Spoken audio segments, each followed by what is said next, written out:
আসসালামু আলাইকুম, আশা করি সবাই ভালো আছেন। যে যেখান থেকে দেখছেন কাইন্ডলি আমার ফেসবুক পেজটি লাইক, ফলো অ্যান্ড ইউটিউব চ্যানেলটি সাবস্ক্রাইব করে দেবেন। সো আজকে যেহেতু জুম্মা ডে, মানে জুম্মা ডে বলতে ছোটোখাটো একটু ঈদের মতো আমার কাছে। সো ঈদেতে যেটা করা হয়, একটু ভালো মতো খাওয়াইতে হয় বাসার মানুষদের। সো আমরাও ছোটোখাটো একটু ঈদ ডে পালন করে নিই। একটু পোলাও রান্না করেছি, সাদা পোলাও। আর এটার সাথে যেটা যায়, গরম গরম বেগুন ভাজা।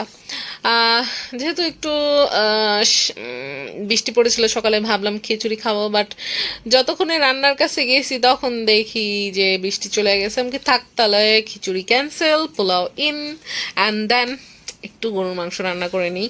অ্যান্ড একটু মজা করে খাওয়ার জন্য একদম ধুমা উঠতেছিল, এই অবস্থায় দিছি, একটু গোলা গোলা হয়ে যেতেছে। এই তো। সো আল্লাহ হাফেজ, সবাই ভালো থাকবেন অ্যান্ড সবাই ভালো মন্দ বাসায় ছোটখাটো একটা পালন করবেন। আল্লাহ হাফেজ, ভালো থাকবেন। এই তো মজার খাবার। আল্লাহ হাফেজ, ইয়ামি।